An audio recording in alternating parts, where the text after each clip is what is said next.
As we've been reporting, President Trump signed a first-of-its-kind law today aimed at regulating digital currencies. Now, the bipartisan legislation, it's known as the Genius Act, establishes consumer protections for something called stablecoins. Now, the cryptocurrency is considered by some to be a more secure investment because its value is tied to an asset like the U.S. dollar. For more, let's bring in Akin Oyedele. He's the deputy editor of newsletters at Business Insider. Thanks so much for joining us here on a Friday evening to discuss, I think, something that a lot of people find confusing to start off. So I mentioned stablecoin, and this is a part of what the Genius Act focuses on. Can you first quickly define what a stablecoin is? Absolutely. So it's kind of hidden in the name. It's a stable coin, a cryptocurrency, and the stable part I think is the part that I can demystify. So it's considered stable because it's pegged to another currency or another cryptocurrency.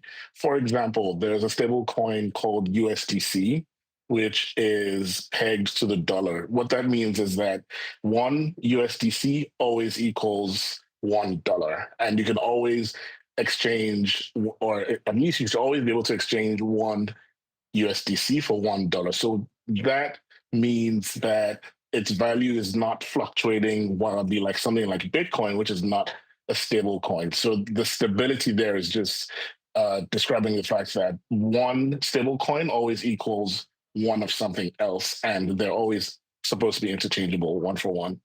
Yeah, and I think a lot of people who have been hesitant to invest in the cryptocurrency space, it's been just because of that, right? Bitcoin has these huge swings, some of those other cryptocurrencies, and this is a more palatable cryptocurrency for them to invest in. So how does the bill regulate stablecoins? And what do you think the significance of this more broadly is for the crypto industry?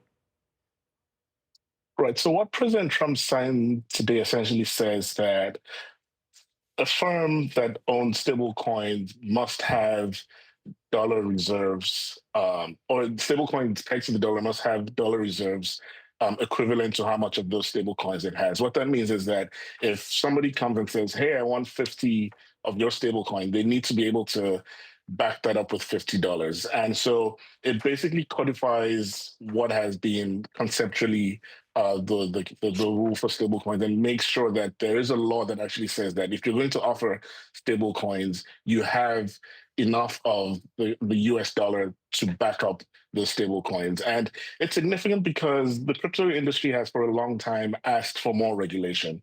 Because, I mean, it's kind of self serving in the sense that the more regulated the industry is, the more likely big institutional players with lots of money are going to participate, because they're not going to go into a wild west like you described earlier. So with regulation, you're able to bring in big institutional players, and even just regular everyday Americans who are careful or skeptical will now be more uh, willing to play in the market and to own cryptocurrencies and stablecoins. So it really potentially opens up the market to new players who would have sat on the sidelines because there wasn't enough regulation in the past. And before I let you go, I just want to ask you quickly about all this back and forth between President Trump and Federal Reserve Chair Jerome Powell. He made comments to Republican lawmakers, walking back, potentially firing him. Then today said he's too late in cutting interest rates. You know, the plot thickens. Why does he want to fire Chair Powell? And is that possible?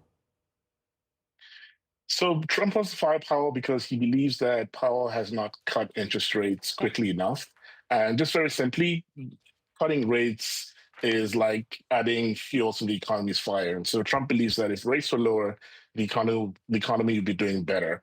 Now, can he fire Powell? In theory, yes, but there will likely be huge legal challenges because, according to a recent ruling, the Supreme Court considers the Fed an institution that is uniquely positioned in that the president may not really be able to remove its officials in the same way that it can other agencies that are not as independent. So Trump would also need to establish a cause, for firing Powell.